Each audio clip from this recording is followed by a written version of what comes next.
നമസ്കാരം. PSC കോഴ വിവാദം ഒരു ഉൾപാർട്ടി പ്രശ്നമായി പരിഗണിച്ച് ഒതുക്കി തീർക്കാനുള്ള നീക്കം നിയമവിരുദ്ധമായ നടപടിയാണ്. ഇത് കേവലമായൊരു പാർട്ടി തർക്കമല്ല. 22 ലക്ഷം രൂപ PSC മെമ്പറാക്കാമെന്ന് പറഞ്ഞ് കോഴ വാങ്ങിയ കേസാണിത്. ഈ കേസിൽ പാർട്ടി ഈ സംഭവം സ്ഥിരീകരിച്ചിരിക്കുകയാണ്. സംസ്ഥാനം ഭരിക്കുന്ന പാർട്ടി, ആഭ്യന്തര വകുപ്പ്, പോലീസ് വകുപ്പ് കയ്യിലുള്ള പാർട്ടി 22 ലക്ഷം രൂപ ഒരു ഏരിയ കമ്മിറ്റി അംഗം കോഴ വാങ്ങിയതായി സമ്മതിച്ചിരിക്കുകയാണ്. അതിന്റെ അടിസ്ഥാനത്തിലാണ് പാർട്ടിയിൽ നിന്ന് അദ്ദേഹത്തെ പുറത്താക്കിയിരിക്കുന്നത്. 22 ലക്ഷം രൂപ കോഴ കൊടുക്കാനോ കോഴ വാങ്ങാനോ നമ്മുടെ നാട്ടിലെ നിയമം അനുസരിച്ച് നീതീകരണമില്ലാത്ത ഒരു കുറ്റമാണ്. ഈ 22 ലക്ഷം രൂപയുടെ കണക്ക് എവിടെയാണുള്ളത്? ഈ പണം എങ്ങനെയാണ് കൈമാറിയത്? ഇതിന്റെ സോഴ്സ് ഓഫ് ഇൻകം എന്താണ്? ഗുരുതരമായ നിയമപ്രശ്നങ്ങളാണ് ഈ കേസിലുള്ളത്. ആഭ്യന്തര വകുപ്പ് കൈകാര്യം ചെയ്യുന്ന പാർട്ടി സ്ഥിരീകരിച്ചിരിക്കുന്ന ഒരു അഴിമതി കേസാണിത്. മാധ്യമങ്ങളിൽ വാർത്ത വരികയും രാഷ്ട്രീയ പ്രവർത്തകരുടെ ഇടപെടലുണ്ടാവുകയും CPIM പാർട്ടി തന്നെ അത് പരിശോധിക്കുകയും പരിശോധിച്ച് വസ്തുതയാണെന്ന് സ്ഥിരീകരിക്കുകയും ചെയ്തിരിക്കുന്ന കേസാണ്. എന്തുകൊണ്ടാണ് മുഖ്യമന്ത്രി, ആഭ്യന്തരമന്ത്രി ആയിരിക്കുന്ന നമ്മുടെ കേരളത്തിൽ, പോലീസ് വകുപ്പ് കൈകാര്യം ചെയ്യുന്ന നമ്മുടെ കേരളത്തിൽ ഇത് സംബന്ധിച്ച് ഒരു FIR ഇടാത്തത്? എന്തുകൊണ്ടാണ് ഇത് സംബന്ധിച്ച് ഒരു കേസും രജിസ്റ്റർ ചെയ്യാത്തത്? എന്തുകൊണ്ടാണ് ക്രിമിനൽ കേസ് ഈ കാര്യത്തിൽ എടുത്ത് അന്വേഷണം നടത്താത്തത്? എന്തുകൊണ്ടാണ് ചോദ്യം ചെയ്യാത്തത്? ഈ കേസ് ഒരു സാധാരണ കേസല്ല. പബ്ലിക് സർവീസ് കമ്മീഷൻ കേരളത്തിലെ ലക്ഷോപലക്ഷം വരുന്ന ചെറുപ്പക്കാരുടെ അത്താണിയാണ്, ഏക പ്രതീക്ഷയാണ്. സർക്കാർ ജോലി കിട്ടുമെന്ന് കരുതി രാത്രി പകലാക്കി പഠിച്ച് പരീക്ഷ എഴുതിയ ലക്ഷക്കണക്കിന് ആളുകൾ അടങ്ങുന്ന റാങ്ക് ലിസ്റ്റുകൾ കേരളത്തിൽ നിയമനം കാത്തു കിടക്കുകയാണ്. തൊഴിലില്ലായ്മ വിസ്ഫോടനമാണ് കേരളത്തിൽ. ഇന്ത്യയിൽ ഏറ്റവും കൂടുതൽ അൺഎംപ്ലോയ്മെന്റ് റേറ്റ് ഉള്ള സ്റ്റേറ്റ് കേരളമാണ്. വളരെ കുറഞ്ഞ നിയമനം മാത്രമാണ് കേരളത്തിൽ നടക്കുന്നത്. എല്ലാ കരാർ നിയമനങ്ങളുമാണ് എല്ലായിടത്തും നടക്കുന്നത്. അപ്പോഴും PSC പരീക്ഷകൾ നടത്തുന്നു, റാങ്ക് ലിസ്റ്റുകൾ പുറത്തിറക്കുന്നു, ഉദ്യോഗാർത്ഥികൾ തൊഴിൽ കാത്തു കിടക്കുന്നു. നടക്കുന്ന നിയമനങ്ങളിലെല്ലാം ഒരു പ്രത്യേക ശതമാനം അഴിമതിയാണ് നടക്കുന്നത്. പാർട്ടിക്കാരെ തിരികെ കയറ്റാനുള്ള സംവിധാനങ്ങൾ കേരള PSCയിലുണ്ട്. നമ്മൾ സബ് ഇൻസ്പെക്ടർ പരീക്ഷയിലും പോലീസ് കോൺസ്റ്റബിൾ പരീക്ഷയിലും നടന്ന അഴിമതിയുടെ വിശദാംശങ്ങൾ കേരളത്തിൽ ഇതിനു മുമ്പ് പുറത്തു വന്നിട്ടുള്ളതാണ്. എങ്ങനെയാണ് PSC പരീക്ഷ നടത്തി ആളുകളെ നിയമിക്കുന്നതിൽ കൃത്രിമം നടത്തുന്നത് എന്നുള്ളതിനെ സംബന്ധിച്ച് വിശദമായിട്ടുള്ള വിവരങ്ങൾ ഇതിനോടകം പുറത്തു വന്നിട്ടുള്ളതാണ്. 21 PSC മെമ്പർമാരാണ് സംസ്ഥാനത്തുള്ളത്. ഉത്തർപ്രദേശിൽ അത് 9 ആണ്. കേരളത്തിന്റെ 8 ഇരട്ടിയോളം 7 ഇരട്ടിയോളം ജനസംഖ്യയുള്ള ഉത്തർപ്രദേശിൽ വെറും 9 PSC മെമ്പർമാരേ ഉള്ളൂ. ഇപ്പൊ PSC മെമ്പർമാരെ നിയമിക്കുന്നത് അഴിമതിയിലൂടെയാണ്. നിയമിക്കപ്പെടുന്ന മെമ്പർമാർ അഴിമതി നടത്താതെ എങ്ങനെ 25-50 ലക്ഷം രൂപ മുതലാക്കുന്നത്? അത് വേറൊരു ധാർമ്മികമായ പ്രശ്നം. നിയമപരമായ മറ്റൊരു പ്രശ്നം, കൈക്കൂലി വാങ്ങിയത് സ്ഥിരീകരിച്ചിട്ടും എന്തുകൊണ്ട് പോലീസിനെ അറിയിക്കുന്നില്ല? കേരള പോലീസ് ഇതെല്ലാം കണ്ട് എന്തുകൊണ്ടാണ് നോക്കുകുത്തിയായിരിക്കുന്നത്? ഇതൊരു ക്രൈമാണ് നടന്നിരിക്കുന്നത്. വ്യക്തമായൊരു കുറ്റകൃത്യമാണ് നടന്നിരിക്കുന്നത്. ഒരു ഏരിയ കമ്മിറ്റി മെമ്പറാണ് നടത്തിയിരിക്കുന്നത്. മന്ത്രിമാരുടെയും പാർട്ടി നേതാക്കളുടെയും വിശ്വസ്തനായിരുന്ന ഒരാളാണ് ഈ അഴിമതിക്ക് നേതൃത്വം നൽകിയിരിക്കുന്നത്. മന്ത്രി മുഹമ്മദ് റിയാസിനോടൊപ്പം ദീർഘകാലം ഉണ്ടായിരുന്ന ആളാണ്. എളമരം കരീമിന്റെയും പി മോഹനന്റെയും അടക്കം എല്ലാവരുടെയും വലങ്കയാണ്. നിരവധി അനധികൃതമായ ഇടപാടുകൾ ഈ സംഘം കോഴിക്കോട് നഗരം കേന്ദ്രീകരിച്ച് നേരത്തെയും നടത്തിയിട്ടുണ്ട്. വലിയ വലിയ റിയൽ എസ്റ്റേറ്റ് ഇടപാടുകൾ, കോറി മാഫിയ ഇടപാടുകൾ, കള്ളപ്പണ ഇടപാടുകൾ എന്നിവ നടത്തുന്നതിൽ പ്രധാനിയാണ് ഇപ്പോൾ ആരോപണവിധേയനായി പുറത്താക്കപ്പെട്ടിരിക്കുന്ന പാർട്ടി നേതാവ്. അദ്ദേഹം വാദിയുടെ വീട്ടിൽ പോയി സത്യാഗ്രഹം ഇരിക്കുന്നു. കേട്ടുകേൾവിയില്ലാത്ത കാര്യമാണ് കേരളത്തിൽ. നീതി ലഭിക്കണമെന്ന് ആവശ്യപ്പെട്ടുകൊണ്ട് അദ്ദേഹം വാദിയുടെ വീട്ടിൽ പോയിട്ട് സത്യാഗ്രഹം ഇരിക്കുന്നു. വാദിയെ ഭീഷണിപ്പെടുത്തുന്നു. പോലീസ് എന്തുകൊണ്ട് നടപടിയെടുക്കുന്നില്ല? ഞാൻ പലതും വെളിപ്പെടുത്തിയാൽ എന്റെ ജീവൻ നഷ്ടമാവുമെന്ന് അദ്ദേഹം പരസ്യമായി മാധ്യമങ്ങളോട് പറയുന്നു. അപ്പൊ അദ്ദേഹത്തിന് പല കാര്യങ്ങളും അറിയാവുന്നതാണ്. അദ്ദേഹത്തെ ഒന്ന് വിളിച്ചു വരുത്തി ചോദ്യം ചെയ്യാൻ ഇതുവരെ പോലീസ് തയ്യാറായിട്ടില്ല. ഒരു എഫ്ഐആർ ഇട്ടിട്ടില്ല. ഒരു കേസ് എടുക്കുന്നില്ല. നിയമവാഴ്ചയുടെ സമ്പൂർണമായിട്ടുള്ള ലംഘനമാണ് കേരളത്തിൽ നടക്കുന്നത്. ഇത് അങ്ങനെ അനുവദിച്ചു കൊടുക്കാൻ കഴിയുന്ന കാര്യമല്ല. പലതരത്തിലുള്ള മാനങ്ങളുള്ള കേസാണിത്. കൊടുത്തത് കറൻസിയാണോ ചെക്കാണോ? രേഖയിലുള്ള പണമാണോ വാങ്ങിയിരിക്കുന്നത് അല്ലയോ? ഈ പണത്തിന്റെ വരുമാന സ്രോതസ് എന്താണ്? ഈ പണം എന്ത് ചെയ്തു? ആർക്കൊക്കെ ഇതിന്റെ വിഹിതം കിട്ടിയിട്ടുണ്ട്? ഗുരുതരമായ കേസാണിത്. ഈ കേസിൽ എഫ്ഐആർ ഇടാൻ എന്തുകൊണ്ട് പോലീസ് തയ്യാറാവുന്നില്ല?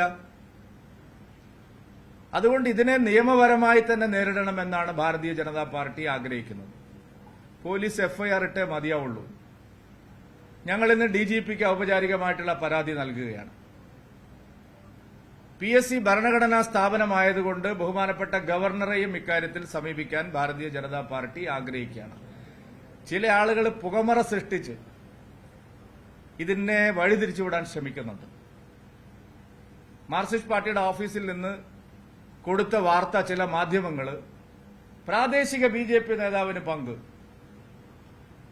ഏതാണ് ഈ പ്രാദേശിക BJP നേതാവ്? ഇതിലേത് പ്രാദേശിക BJP നേതാവാണ് എന്ന് വെളിപ്പെടുത്താൻ ആ മാധ്യമങ്ങൾ തയ്യാറായില്ലെങ്കിൽ ആ മാധ്യമങ്ങൾക്കെതിരായും ശക്തമായ നിയമ നടപടി ഭാരതീയ ജനതാ പാർട്ടിയുണ്ട്. ഇത് വെള്ളരിക്കാപട്ടണമല്ല. CPMന്റെ ഉന്നത നേതാക്കന്മാർ ഉൾപ്പെട്ടിട്ടുള്ള ഗുരുതരമായ ഒരു ക്രിമിനൽ കേസിനെ വഴിതിരിച്ചുവിടാൻ പ്രാദേശിക BJP നേതാവ്, ഏതാണ് പ്രാദേശിക BJP നേതാവ്? ഈ പറഞ്ഞ സ്ഥലത്തോ കോഴിക്കോട് നഗരത്തിലോ ജില്ലയിലോ ഏതെങ്കിലും ഒരു പ്രാദേശിക BJP നേതാവ് ഈ കാര്യത്തിൽ ഉൾപ്പെട്ടിട്ടുണ്ടോ? നിങ്ങൾ വ്യക്തമാക്കണം. അങ്ങനെ വാർത്ത കൊടുത്തിട്ട് രക്ഷപ്പെടാമെന്ന് നിങ്ങൾ വിചാരിക്കണ്ട. മാധ്യമധർമ്മം എന്ന് പറയുന്നത് വസ്തുതകളായിട്ട് പറയാനാണ്. ഏതാണ് പ്രാദേശിക BJP നേതാവ്? എന്തുകൊണ്ടാണ് വെളിപ്പെടുത്താത്തത്? ആരെയാ ഭയപ്പെടുന്നത്? ഈ കേസിൽ ഭാരതീയ ജനതാ പാർട്ടിയെ അനാവശ്യമായി വലിച്ചിഴച്ച് പ്രശ്നത്തെ വഴിതിരിച്ചുവിടുക എന്നുള്ളത് CPMന്റെ അജണ്ടയാണ്. അതിനെന്തിനാണ് ഇവിടുത്തെ മാധ്യമങ്ങൾ വഴിപ്പെടുന്നത്? ഏത് പ്രാദേശിക നേതാവാണ്? സജീവൻ എന്ന് പറയുന്ന ഒരാളെന്ന് പറയുന്നു. മുണ്ടിക്കൽ. എവിടെ? മുഴിക്കൽ. ഞങ്ങൾക്ക് അങ്ങനെ ഒരു സജീവനുമില്ല. ആകെ ഒരു സജീവനേ ഉള്ളൂ, ജില്ലാ പ്രസിഡന്റ്. നിങ്ങൾ ആ നമ്പർ വേണ്ട. ഏതാണ് BJP പ്രാദേശിക നേതാവ്? അത് വെളിപ്പെടുത്താൻ ഉത്തരവാദപ്പെട്ട മാധ്യമങ്ങളാണ് ഇത് വാർത്ത കൊടുത്തത്. ഏതെങ്കിലും ദേശാഭിമാനിയോ കൈരളിയാണെങ്കിൽ ഞാൻ പറയില്ല, കാരണം അവരെപ്പോഴും ഈ കള്ള വാർത്ത പ്രചരിപ്പിക്കുന്ന ആൾക്കാരാണ്. പക്ഷേ നിങ്ങൾ മനോരമ ഉൾപ്പെടെയുള്ള മാധ്യമങ്ങൾ ഈ വാർത്ത കൊടുത്തിരിക്കുന്നു. ഉത്തരവാദപ്പെട്ട ലേഖകന്മാരാണ് കൊടുത്തിരിക്കുന്നത്. അവരെ നിയമവഴിയിൽ തന്നെ ഞങ്ങൾ നേരിടും. സത്യം നിങ്ങൾ തുറന്ന് പറയണം. ഏതാണ് പ്രാദേശിക BJP നേതാവ്? ഒരു കാര്യവുമില്ലാതെ ഇതിൽ BJPയെ വലിച്ചിഴച്ചു. അതിന്റെ ഉദ്ദേശം വളരെ വ്യക്തമാണ്.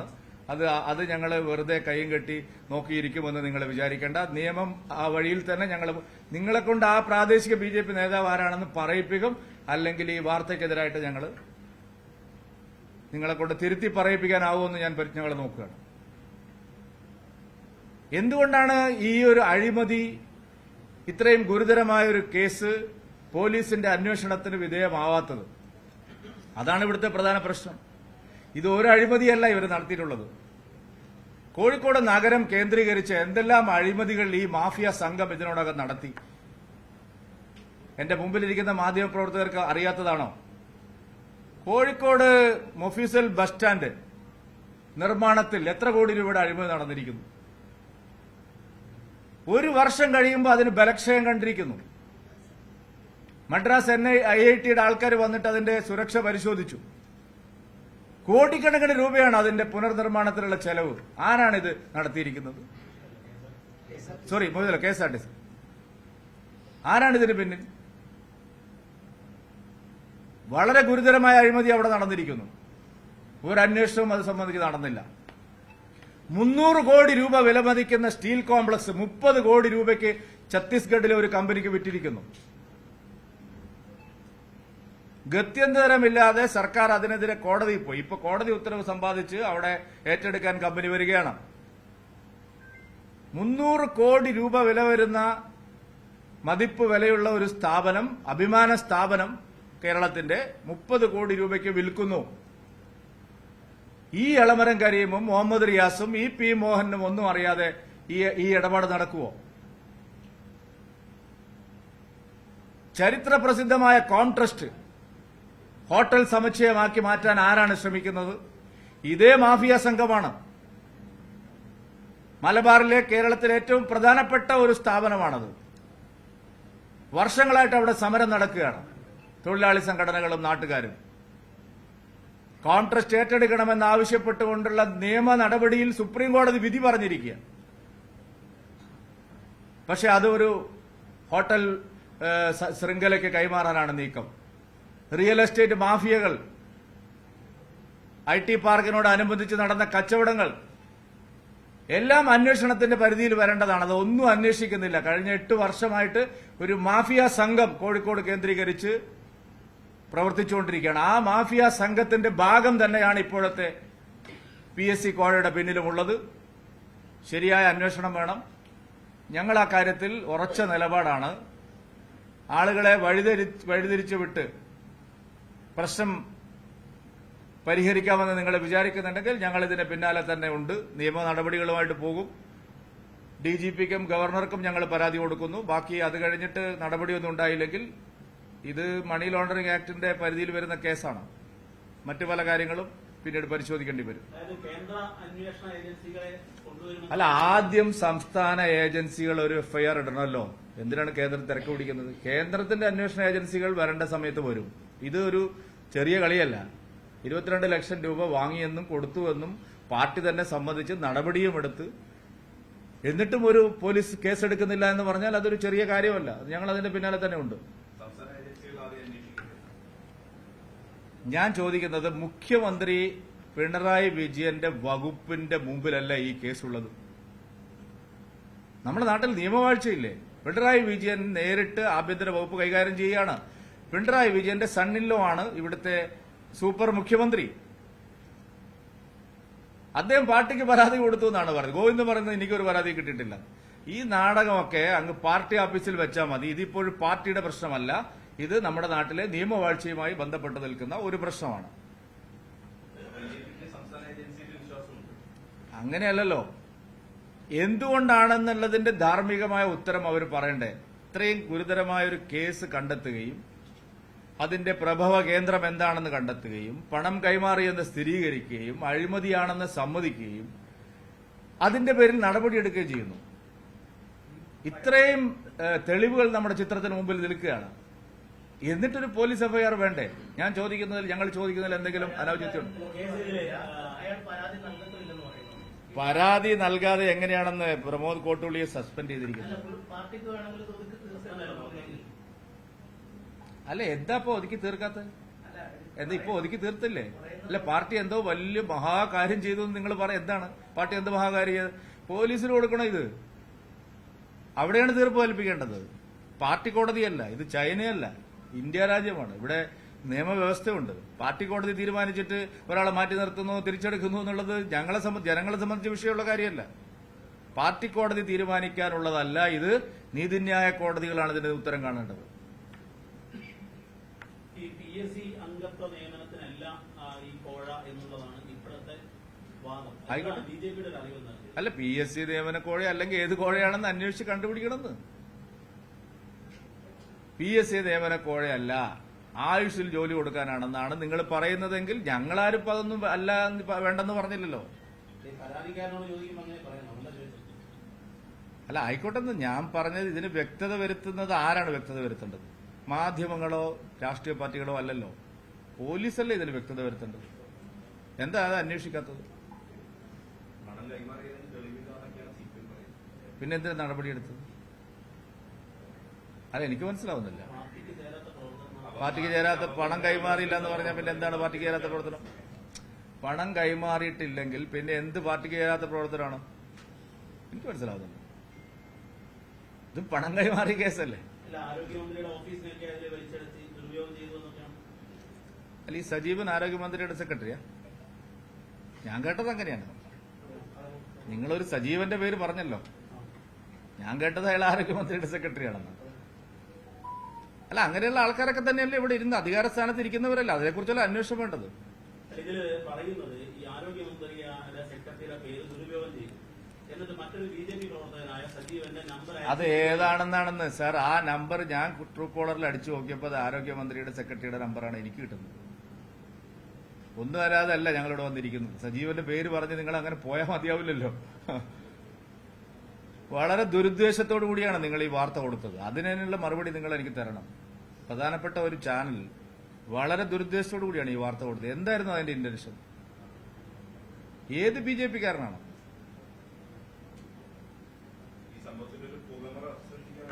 അല്ല, CPM കൊടുത്ത വാർത്തയല്ലത്, CPMന്റെ ക്യാപ്സൂളാണത്.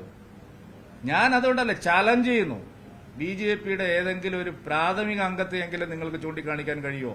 ബാക്കിയുള്ളവരെ വിട്, നേതാവ് വിട്. ഒരു പ്രൈമറി മെമ്പർഷിപ്പ് ഉള്ള ആളെങ്കിലും നിങ്ങൾക്ക് ചൂണ്ടിക്കാണിക്കാൻ കഴിയുമോ? പിന്നെ എന്തിനാണ് ഇങ്ങനെ ഒരു നീചകൃത്യം നമ്മൾ ചെയ്യുന്നത്?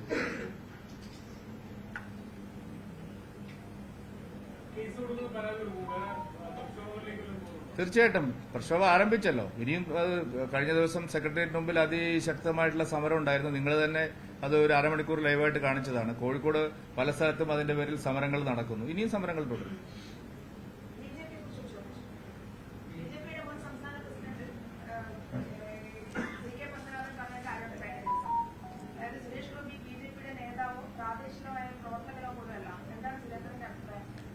അല്ല, ഇന്ന് വാർത്താ സമ്മേളനം നടത്തിയത് CPMന്റെ അഴിമതിയെ സംബന്ധിച്ചും കോഴയെ സംബന്ധിച്ചും സംസാരിക്കാനാണ്. CK പത്മനാഭന്റെ കാര്യം സംസാരിക്കാൻ പിന്നെ ഒരു ദിവസം ഞാൻ നിങ്ങളെ കാണുന്നുണ്ട്. അല്ല, അതല്ല, ഞാൻ നിങ്ങളെ ഒരു ദിവസം കാണാമെന്ന്. ഞാൻ ആ വാർത്തയും കണ്ടിട്ടില്ല, ഒന്നും കണ്ടേ. കൈരളിയിലാണോ ഒന്ന്? അല്ല, ഞാൻ കണ്ടില്ല. ഞാൻ ഒരുവിധ നിങ്ങളെ കൈരളിയൊക്കെ ഞാൻ ദിവസവും നോക്കുന്നുണ്ട് ശാലിനി. അത് ഞാൻ ദിവസവും മനോരമയെ പറ്റി വെറുതെ ചിലല്ല. ഞാൻ പറയട്ടെ, മനോരമയെ പറ്റി പറഞ്ഞതിൽ നിങ്ങൾ വേവലാതിപ്പെടണ്ട. ഞാൻ പറഞ്ഞത് അങ്ങനെ ഒരു വാർത്ത കൊടുക്കുമ്പോ ഞങ്ങൾക്ക് എന്താ വേവലാതി? വെറുതെ ഇത് കൈരളിയും BJPയും തമ്മിലുള്ള ഞാൻ ഒരു പത്രത്തിലും ഞാൻ ആ വാർത്ത വായിച്ചില്ല, ഒരു ചാനലിലും ഞാൻ കണ്ടില്ല. പിന്നെ എന്ത് ചെയ്യും ഞാൻ? ഏതിലാ അത്? ഏതിലാന്ന് പറയുന്നത്? ഏത് ചാനലില്ല? ഏത് പ്രാദേശിക ചാനൽ? കണ്ണൂർ വിഷൻ. അത് ഞാൻ നോക്കിയിട്ട് ഞാൻ പറയും. എന്നോട് നിങ്ങൾ ഇങ്ങനെ ചൂടായിട്ട് എന്താ കാര്യം? നമ്മൾ കാണണ്ടേ? കാണാത്തൊരു വാർത്തയെ പറ്റിയിട്ട് ഞാൻ പെട്ടെന്ന് തന്നെ പ്രതികരിക്കണം എന്ന് പറഞ്ഞാൽ ഇനി വരാന്ന്. ഞാൻ എത്ര വാർത്താ സമ്മേളനം ഇവിടെ നടത്തിയിട്ടുണ്ട്.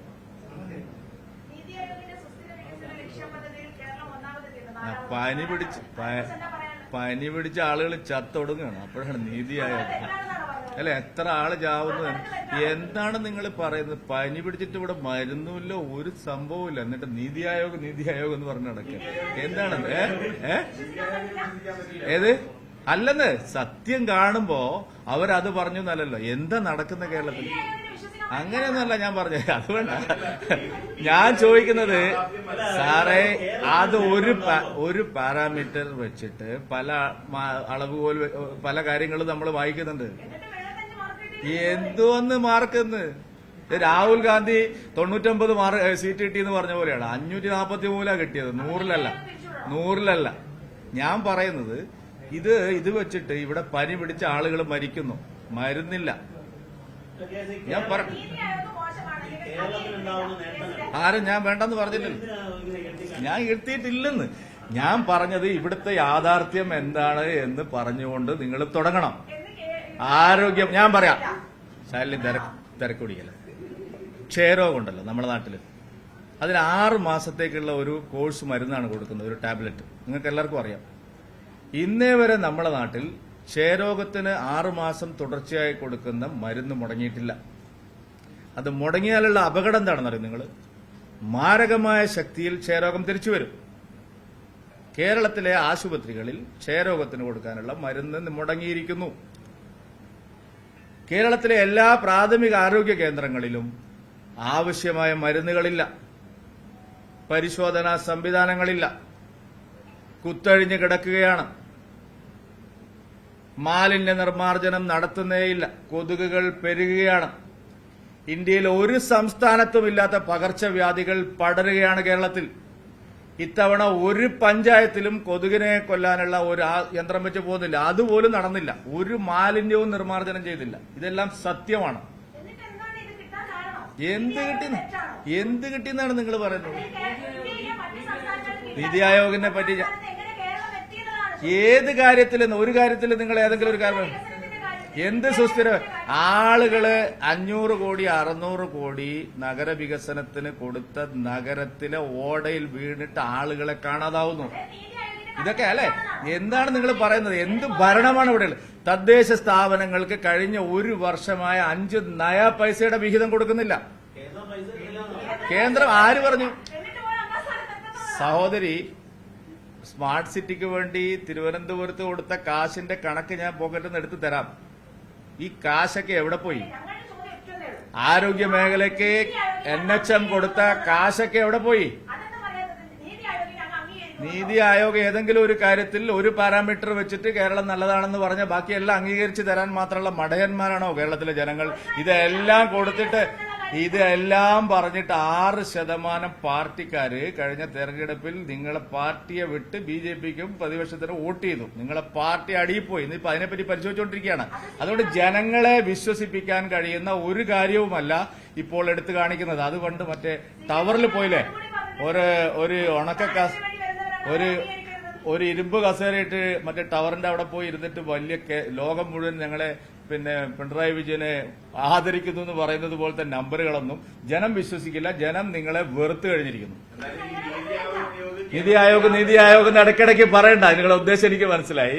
നീതി ആയോഗിന്റെ പേര് പറഞ്ഞ് ഇടയ്ക്കിടയ്ക്ക് നിങ്ങൾ ഇങ്ങനെ ചോദ്യങ്ങൾ ചോദിക്കണ്ട. ഞാൻ പറഞ്ഞതിനുള്ള മറുപടി നിങ്ങൾക്ക് പറയാനുണ്ടെങ്കിൽ പറയും. ശരി, വേറൊന്നുമില്ലല്ലോ. CKP ഞാനത് നോക്കട്ടെ. ആയിക്കോട്ടെ, ഞാൻ നോക്കട്ടെ. CKP എന്താണ് പറഞ്ഞതെന്ന് ഞാൻ ആ കണ്ണൂർ വിഷൻ അല്ലേ, ഞാൻ നോക്കിട്ട് പറയാം. എല്ലാവരും എന്നെ പറഞ്ഞു കഴിഞ്ഞാൽ പിന്നെ ഞാൻ കാണണ്ടല്ലേ. നോക്കാം എന്താണ്.